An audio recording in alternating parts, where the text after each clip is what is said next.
Hey everybody, this is Joe. And this is Sam. We are Subterranean Annihilation. And we are unearthing underground filth. Hey everybody, Sam with Subterranean Annihilation here. Today I got Chuck Bryant from Ectovoid, Hegemony, and Seraphic Entombment. Some really fucking awesome heavy bands. One of my favorite musicians from down south and all around good dude. Thanks for coming on our channel. Dude, thank you so much for having me. This is beyond cool that you're like doing this, like, because you're a real day one homie, and I know you really care about all the bands and stuff you've been reaching out to and interviewing. So it's really rad. Beyond, man, appreciate it. And it's helping me from going crazy with the isolation shit going on. I can only imagine. There's only so much Animal Crossing and Doom you can play right now, right? Just Doom for me. Yeah, I heard that. I'm taking a break on all the super violent games. Been playing some more chill, laid-back stuff like Animal Crossing. It's pretty cool, but it's just time-wasting shit. Yeah, I like a good RPG myself. Yeah, unfortunately, I don't have too much time these days to play games. Being a dad, full-time, job, the virus shit hasn't really slowed down our work. But squeezing in as much riffing in there as possible. It's my main thing, like working on the third Ectovoid album and staying sharp on all the other riffs I've got to know. Hell yeah, man. So, I guess first off, was there a defining moment when you realized you wanted to play music? Not really. It's so strange how it turned out. Like, in elementary school and stuff, I always thought music was cool. As a kid, I was always, listening to my parents' radio and stuff. I've always loved music, and I took a couple music classes, in elementary and middle school, but just kind of dicked off and, got kicked out of class for talking too much and never really took it serious. And, when I was around 14, I got my first acoustic guitar and could never really learn how to play anything besides the four heavy strings. So when I was 16, I got a bass and started, learning, Primus and Faith No More songs. And I was like, hell yeah. You start playing some heavier stuff, learning some like Slayer and all that other, regular stuff, you get into when you're playing guitar. Oh yeah. And, and then freshman year, I, met my bandmates and, we started dicking around with bands. My first band was called Bloated Carcasses, like tongue in cheek, I'd say like Voivod meets like All We Need Is Cheese era Impetigo, you know what I'm saying? It's just like really silly shit, but I don't know, I never really thought of myself as a musician or that I'd like become one and have like several albums and several bands I'm in, but hey, it's cool. I mean, I guess the life chose me, so I'll take it. So was Slayer kind of what turned you towards like death and black metal? I'd say so. Like hearing something that fast and that heavy and aggressive, you want to like find out about all the other heavy shit, and then from there I went into, like bands like Cannibal Corpse, Morbid Angel, Obituary, Deicide, all that stuff you could kind of easily find in some of your cooler, CD stores. But here in Alabama, you'd have a lot of really, I guess what you call like mall metal stuff, and you never would find cool shit like Gore Guts or Autopsy unless you like knew the guy behind the counter and begged him to order cooler shit. But you know how that goes, man. Back before we all had computers and could download and stream everything, that was really the only way to get your hands on music. Oh, yeah. Obviously started out with all that, like early 2000s on being on MySpace, like searching up shit like on Razorback Records, and that was kind of like what really jettisoned my like taste level, like finding out about like Repulsion and Terrorizer and Impetigo and like all those bands. It just got me into like the sicker edge of like the underground like underbelly to dig my teeth into, you know what I mean? Yeah, there's nothing like the first moment you hear Impetigo vocals. Oh dude, you're like, that's what I want to do. I want to be silly and crazy and sick, and it's okay to do that, and it's so crazy to see like how much that early grind shit influenced even like, war metal. Like, Blasphemy was listening to the Split and did with Blood, you know what I'm saying? It's like grindy shit. So yeah, it's awesome how it influences a little bit of it. So you and your bandmates live in Birmingham, Alabama, right? Yeah, that's correct. The only bandmate I have that doesn't live in town with us is Charlie. He's, he lives in Atlanta, Georgia. Yeah, for the most part, all of us live here in town. Is that pretty far away from you? No, Atlanta is like about 2.5 hours, and, we lose an hour, gain an hour coming back or whatever. But sometimes Charlie makes the trek out here to practice or vice versa. We really don't practice that much. I'd like to, as much as we'd like to practice, but it always, kind of works out. Whenever we have shows, we're all so geared up for it. We're practicing on our own. And I know you know the feeling, sometimes you go into a jam session with your buddies and right out of the gate, you guys are on fire. And then the second or third time it kind of sucks. So, hey, that's how I look at it. If we're not able to practice that much, I know that, right out the gate, it could or will not be that great. But, we just got to work with what we got, living, in separate states. For sure, it is what it is. So tell me about the local scene and how you discovered it.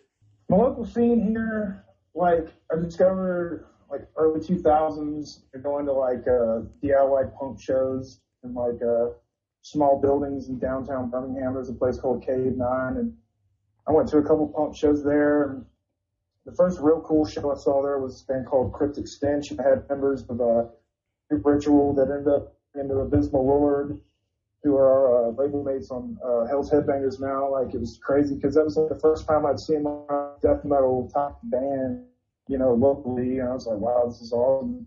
But there weren't a lot of bands like that. From here, those guys are based out of Montgomery. So there have been a few, I guess metal or death metal bands in Alabama, so much Birmingham, a band called Chaos Inception. They were kind of more of an Angel style, technical sounding death metal. They were around for a while, but Grave Ritual, they kind of broke out a little bit from Montgomery. They played some cool fests like Rites of Darkness and stuff like that. But there's not really a scene here so much. I mean, it's kind of like a hermit crab travels from building to building. Sometimes we have, our crew of dudes that kind of help book shows and deal with stuff around here. There's a place called the Syndicate Lounge a couple of years ago. Biggest shows that came through were we had Obituary and Gruesome came through. And we played, Ectovoid played with DSI at that same venue, so it was pretty cool. Hell yeah.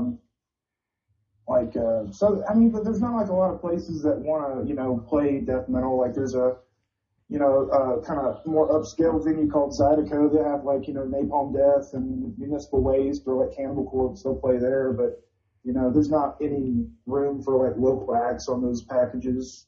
They're just trying to get people in and people out. They're not trying to stuff to people. So I don't know. It's a little difficult. It's been the last, I guess, 15, 20 years really for Birmingham's metal scene. It kind of just is where it is when it is, but most of the 6 shows we've been on and played have been in Atlanta, Georgia. It's almost kind of like our hometown, even though we're not from there. So it's usually where touring packages come through, and there's a lot of really sick local bands around there in the last 10 years or so that we've played with. We've just always kind of over there. So whenever there's a cool show come through, we usually get asked to play it.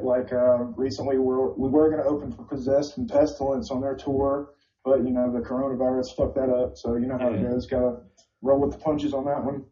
Yeah, I know how it goes. So how did Ectovoid start?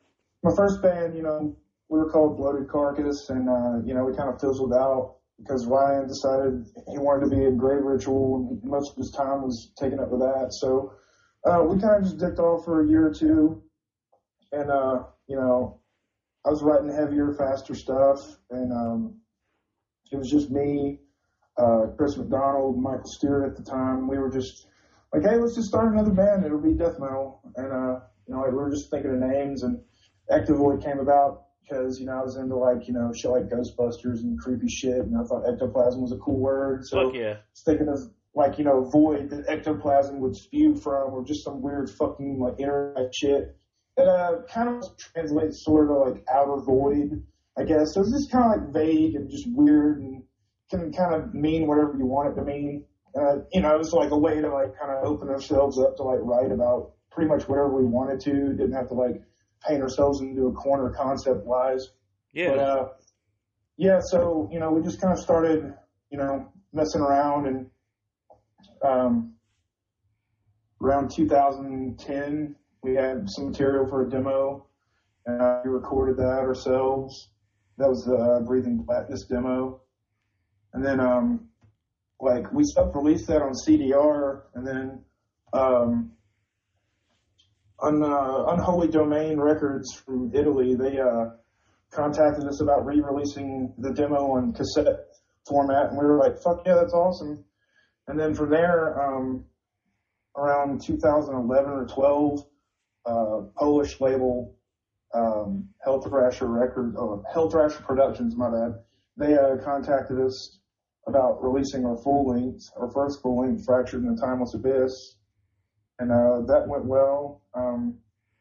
Right after that, because they did the CD version, a Swedish label, Blood Harvest, they contacted us to do the vinyl version of our first album, so we were like, fuck yeah. So, yeah, because, you know, in 2009, I found out about the band Necrovation, and that was, like, a huge band for me at the time. Like, they really pushed me to want to, like, writing, like, more heavy, just sick, disgusting death metal shit. So, like, it was crazy to be on the same label as that band. So it was like, to me, that felt like making it. So, you know, they stayed with us, and they supported us to put out our second full-length Dark Abstraction. And yeah, so like Blood Harvest and Unholy Domain and Hellthrasher, they were the first labels to really fuck with us, and it was awesome. You know, it really kind of got us out there, you know, from the get-go, like overseas. It's crazy, you know, like to have the music on the other side of the planet, you know what I mean? Hell yeah. You get like basically no love or support in the state or the, you know, part of the world you live in,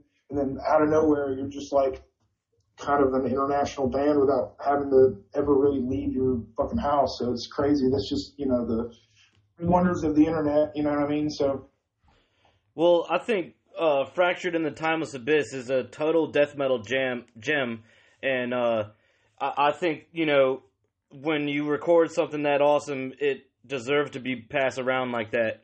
I think actually you gave me that CD where I first met you at the Apsu gig at Riff House. We were outside. Yeah, that was sick. We were outside smoking. You gave me a copy, and I took it home and listened to it, and it felt like being trapped in a haunted interdimensional cave or something.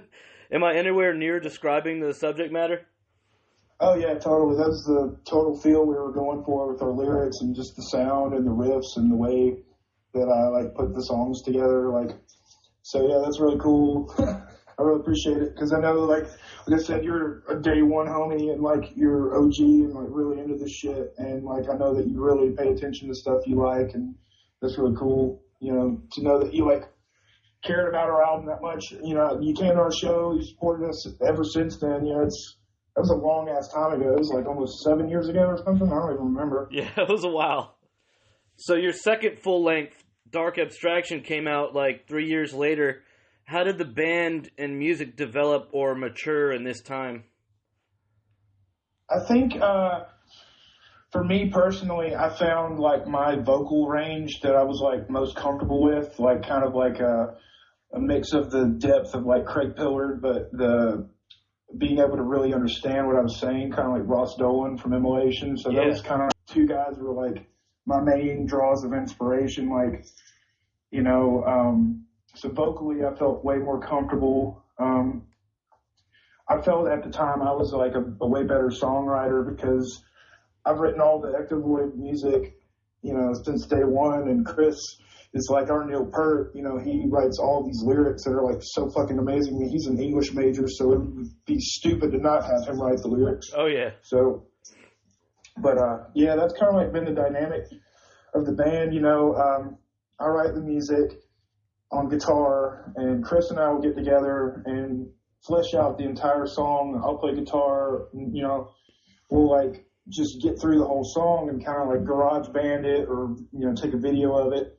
And from then, you know, at the time I would teach Stu, you know, all the riffs and stuff, and he was such a shredder. You know, he had such good, like, so many good ideas for, like, placement of, like, solos and just, like, weird, just, like, he would make, like, my riffs come to life because, you know, I'm just a bass player, you know, but him being an actual fucking sick guitar player, he was able to, like, really push our songs to where they needed to be. So, yeah, that's kind of like the same way, you know, way we deal with it now. You know, I'll just write the music and get together with Chris, and now we'll teach Charlie, you know, who's in the band from Sadistic Ritual and Veneer and all those other cool bands he's been fucking with the last few years.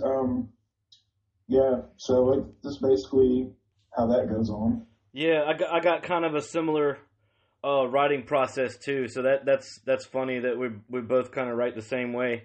So after Dark Abstraction, y'all did possibly my favorite compilation or split, Four Doors to Death. How did this come about, and what was that process like? That was really cool, man.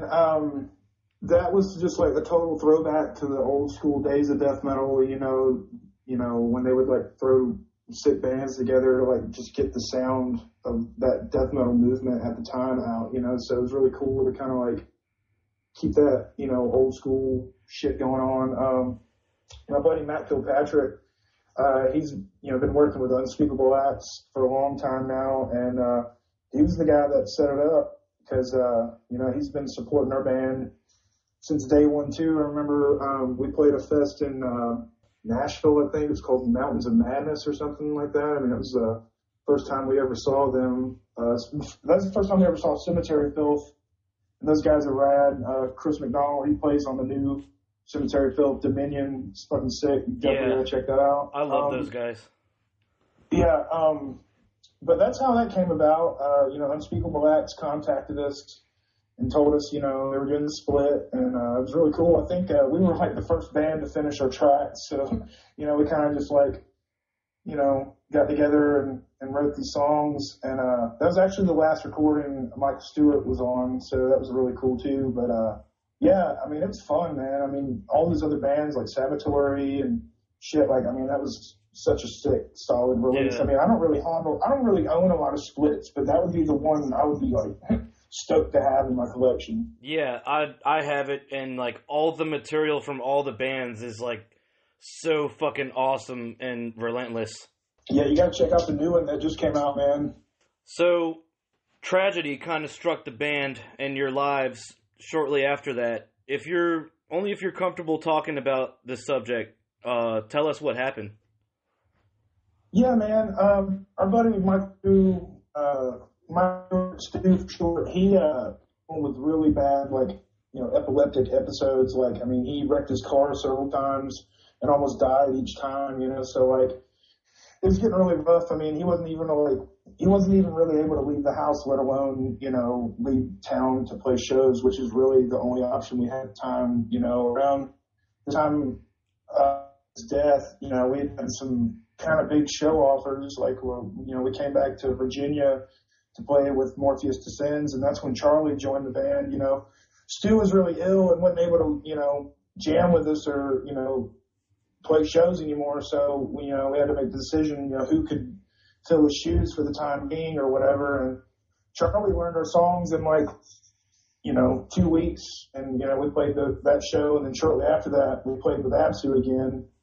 And that's when he passed away from, you know, an epileptic episode. Like, so it really sucked. I mean, you know, you never really think, you know, you're going to lose somebody that close to you. And especially if you're in a band, you're like, you know, you don't think some like Metallica type shit's going to happen and one of your bandmates is going to die and you're going to like keep on going. But at that point, it was weird for us because like I felt personally like, you know, well, he's going to live forever being on these records. Like, there's no reason to like quit playing right now. So It's more like a continuation of like his energy and spirit of the band when we play our old songs. But like the new shit is just to like, you know, keep that going too. I mean, it was like, to me, the equivalent of like losing Piggy, you know what I mean? But they kept it going. Yeah. Those songs are so fucking good that there's no reason not to play them. So that was kind of like where we were at. I mean, and that was also our kind of way of grieving him too, because like at that point in time, that's like the only way we could like experience him anymore is our songs. And, you know, like it's not every day you have that type of friendship or connection with someone where you create something like music and they can be in your life forever. It is, man. It's just people do it different ways, but that was kind of where we're at as a band. You know, we were getting bigger show offers, and like it felt like just a freight train coming. You know, we just went with it. You know, because at the time, like, I was in the place by any means. We were like a double act. We wanted to carry King and fucking it going on, but you know, it didn't really work out that way, and it's okay because, you know, at this point, Charlie's been in the band almost half as long as the band's existed, and, you know, he's brought like a fucking fire under all of our asses. He's such a sicko, man. Like, so it's awesome to have somebody in the band that like helps push us, because like Charlie being in the band really kind of helped pull us out of like a slump, you know what I mean? Because we lost our homie, and he was like just great for us at the time, still is. I mean, he helped do our banner, like, I mean, he helped set up shows, like, and he's just always doing his own shit, and yeah, so he's, you know, that was the worst thing that happened to our band, but Charlie was also one of the best things that happened to our band, so, I don't know, you kind of gotta, like, we were give and take from the cosmos there, so, you know, we just kind of went with it. Yeah, I definitely understand, and I agree that Michael will certainly be remembered, and having a legacy of just killer death metal recordings keeps him close.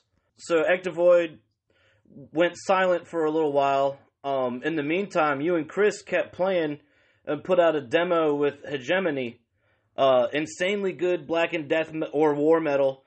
What does this band mean to you?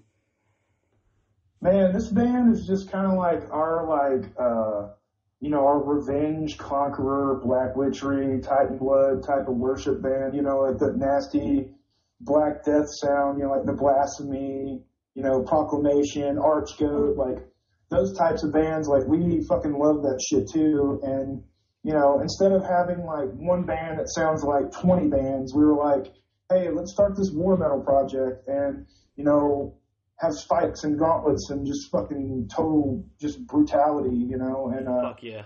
So, you know, it's just, you know, anti-everything. Like, we don't care about any of the shit, you know, like political shit, death, any of it. Like, we're just death to everything, you know. So it's just like really just sick, savage, you know, black death metal, man. I mean, it's really fun to play. It's cool to hang back and just play bass in that band. You know, Hell's Headbangers is releasing our full length this year, Enthroned by Persecution. You know, it's really cool to see where we've gone from the demo that was released from Go Prayer Records. Yeah. I mean, like, a lot of people checked us out, and we went on some really cool shows. We played a show in Texas with, like, Nexel and Helvatron and shit like that. Like, so, like, from the, I mean, like, right out the gate, we were getting really cool shows and stuff. Because other people, you know, knew about our other bands, and are like, fuck yeah, this is probably a good band too. So we got a lot of good support, you know, from day one. So, you know, it's just a fun band, man. It's just cool to get different riffs out, you know, and have different projects come to life, you know what I mean? Yeah, I love that style personally, and I think Enthroned by Persecution, which is like right about to come out, I can't wait to get my hands on that. So what role does first of all, who's in the band and what role do they play? Okay, well, so that's me on bass, Chris on drums and lyrics, and Ryan Sullivan is on guitar, and our buddy Cody is doing vocals. Ryan Sullivan, ex-Grave Ritual, he's the mastermind of Hegemony. He writes all the riffs for that band, so that's like his baby band. So like basically the same dynamic I have with Chris with Ectovoid, Ryan has with him with, you know, Hegemony. Like he writes all the stuff and Chris comes up with all the lyrics. So, you know, it's pretty cool. Like I said, it's just really good to hang back and be a part of the band rather than like the creator of the band. Yeah, I definitely relate to that. Hell's Headbangers is an impressive label. What's it like working with them?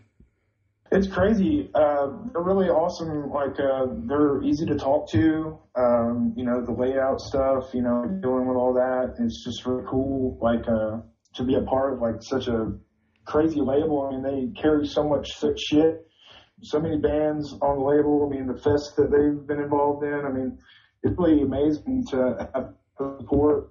I think besides Unspeakable Acts, that's the first it's the first big American label to, fuck with us, but Unspeakable Acts is the first American label.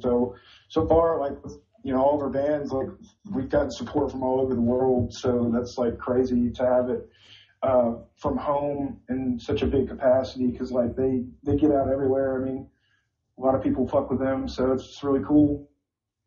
Yeah. I follow pretty much everything they put out. I follow them on YouTube, and, they don't really fuck with any weak shit. I know, man, it's crazy. It's maybe 8 or 9 years ago, I was browsing through their sick ass catalog that they have, just interviews, and you just order whatever you wanted, old school style. And I never would have believed back then that one of my bands would be on that label and possibly in one of those catalogs, whether it's online or a physical copy like it was back then, which probably won't be the case these days, but you know what I mean. Yeah, that's still fucking badass. So you and Chris formed another killer band, that I really like, Seraphic Entombment, some crushing, almost trance-like death doom. What inspired this project? Yeah, dude, see, they're, again, being inspired by, slower kind of death doom bands, like Coffins and Cyanide and shit Ripakulu, stuff like that, really nasty, that kind of Finnish sound. But yeah, man, that's Chris's project, that's his baby. He writes all the music and the lyrics for that. He's been experimenting with playing guitar the last few years. So it's really cool because he has a very unique style of playing and placement of riffs and types of riffs. And it's really cool. In that band, I play guitar.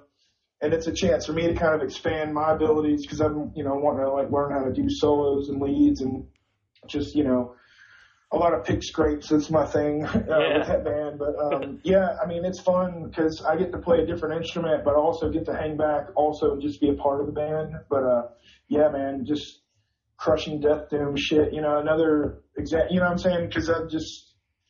Like I was saying earlier, you don't want one band to sound like 30 different bands. So, we've got our really slow shit, and then we've got our really, bestial, just savage, shit. And then Ectovoid's more like just classic, crazy, new, weird, psychedelic death metal. You know what I mean? So, it's really cool to have so many different irons in the fire and to have, really cool shit coming, from all those things, Yeah, I definitely relate to that. It's instead of diluting your sound with a bunch of different influences, just call it something else and keep that pure to the style you want to do, Yeah, for sure. And, if it works out, where everyone has time for it and all that stuff too, everybody's got busy lives, but it's just we were lucky enough to have all these bands, happen, with, how busy everybody is. So it's just really cool to see, where all of it's going to go. So when is Seraphic Entombment doing a split with Night Hag? Hey, man. 2021's coming up sooner than you would think, and we've got, a lot of new material. So let's make it happen, bro. Hell yeah. Chris is an absolute machine and kind of a mystery to people like me because he has no social media. How would you describe your friendship with Chris? Oh, man, he's awesome. He's a day one homie for sure. I met him, in 10th grade, and we've been best friends since then. I mean, I knew him for a year and a half before he even started playing drums because I begged him. I was like, dude, get a drum set, be our drummer. And, we used to hang out and, play video games and, eat up each other's food during the summer, old school, best friend type shit. So, just started like that. We were both always in the, sick metal and always, bouncing off of each other with, different bands to check out. And yeah, I mean, he's one of the best friends I've ever had, but one of the best bandmates I'll ever, be involved with because he always knows kind of in a way, what you're going to do next. It's just this telepathic, bond with each other, with what we know is going to happen next pretty much, you know, so it's like the best jamming partner ever. So it's just really cool to have been lucky enough to meet somebody like that in such a small town. And, you know, we kind of make him our workhorse with all of our bands, you know, because he literally is the best drummer in the entire surrounding area. And, you know, so it just kind of is what it is, man. I'm sure, you know, he knows the deal is, but it doesn't bother him at all. I know in a way he likes to show off a little bit. It's really cool to be able to do that. Yeah, he's like, it's awesome. He's so motivated to drum in so many, like, killer bands. So and he spares no expense on the sickness. So your EP Inner Death came out last year. I grabbed a 7-inch vinyl copy. It's really killer, and you guys have managed to get better while keeping the same attitude as the beginning. How has the music progressed over 10 years? Oh man, yeah. I think of Inner Death, you know, it is technically an EP, but like it's kind of like I would say a new demo for the band, you know, because it's the first, release we've ever had with Charlie with us. Yeah. So it's kind of just a little bit of a taste of what to expect with the third album. And, yeah, man, we're just like faster, we're tighter, we have a better idea of like what we want to sound like, you know, just all the different embellishments, you know, like different effects and just crazy ideas we've had throughout the years. Like, in this third album, we're going to have, like, just weird shit going on. Like, you know, no filler, but just, like, it's going to make sense, and it's going to be really appropriate for, like, what's going on with that, so.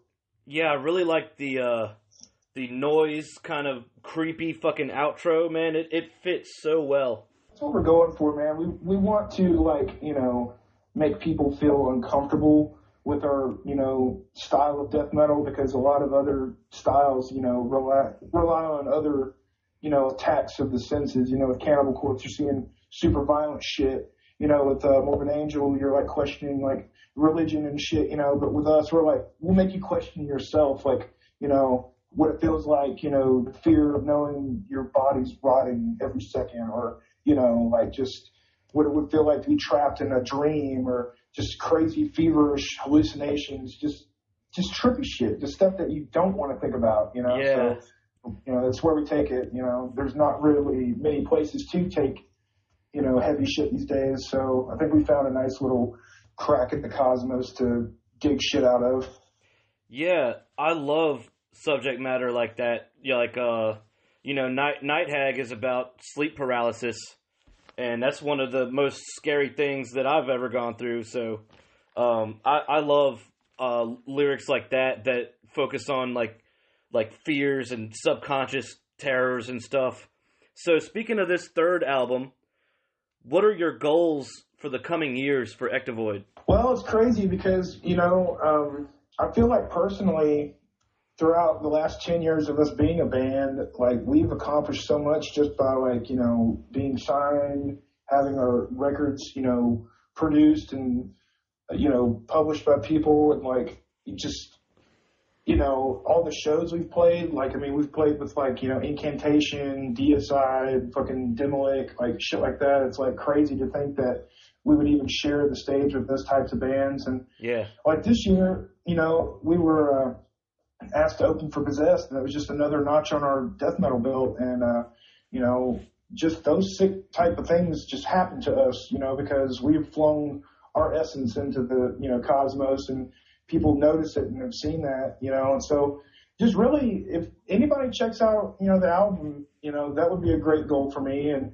I'm sure, you know, we'll probably, you know, get on some other cool shows, but really just kind of going with the flow and seeing how people react to it is, you know, my goal for it. Like, I love to know that bands I love and worship have checked us out even for a second, and they're like, yeah, that's cool, you know. So yeah, basically, if that happens again, I'm fine with that.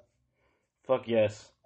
So going back to the shows, what are your all-time favorite gigs that you've played?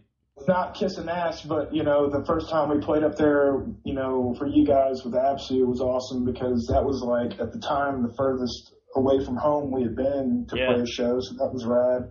That was fucking life-changing for me. Dude, I imagine. But, like, last year, me personally, the best show we've ever played was Metal Threat Festival at Reggie's in Chicago, because we fucking played with fucking Dead Congregation, fucking Convulse, Necrovation, Deceased, The Chasm, so it was crazy because of how smooth the show went just in general, but for me, playing on the same stage as Dead Congregation or Necrovation was just the tops for me. I mean, so that was definitely by far, I think, our best, and speaking for the band, our favorite show we've ever played. Yeah, they're fucking godlike, and The Chasm is probably my favorite death metal band. I actually had the opportunity to meet Daniel Corchado when they played at Soundstage in Maryland, and he was one of the just the coolest people that I've ever talked to. You wouldn't think that he would be so down to earth and nice, you know what I mean? Oh, totally. He's fucking a god amongst men. So we're missing out on a lot because of this virus. I know you mentioned the Possessed and Pestilence one. What shows got canned that you're hoping get rescheduled? Well, the main one that I'm concerned about would be Mass Destruction Fest in Atlanta this year. I hope that doesn't get canceled or fucked up too bad, because they're supposed to have Repulsion this year. So last year was awesome.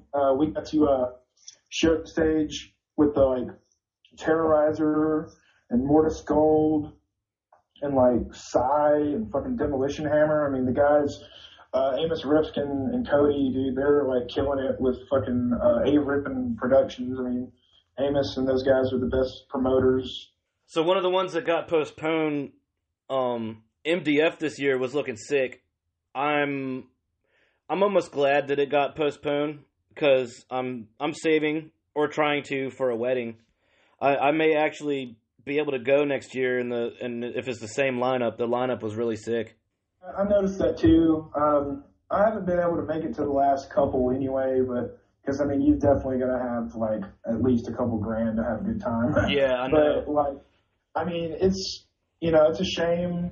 A lot of people are missing out on so many sick bands, and being able to score so much sick merch and just chilling and all the good times or whatever. But yeah, I mean, MDF is awesome, but the last few that I did go to were a little bit exhausting. I mean, sometimes fests can be way too much. Oh, that's why I go back to why Metal Threat was so good, was because it's the perfect amount of bands, and it's just boom, boom, boom, one after the other. You almost didn't have a break, but it was really cool, But MDF was weird, having to walk in between venues and missing bits and pieces of bands if you weren't fast enough, or if you're thirsty or had to piss. I mean, it's a little wild. I mean, I like the smaller type shows anyway. It's a little more intimate, and you really get to soak in while you're there, because if you're fucking, waiting to see Korn or headlines after 20 other bands and you're sunburnt and exhausted, are you really enjoying the band you came to see? So, I don't know. Yeah, dude, I definitely understand that, and I would much prefer, a smaller bill with some legendary bands on it, 5 or 6 tops. It's MDF is almost kind of like an endurance contest.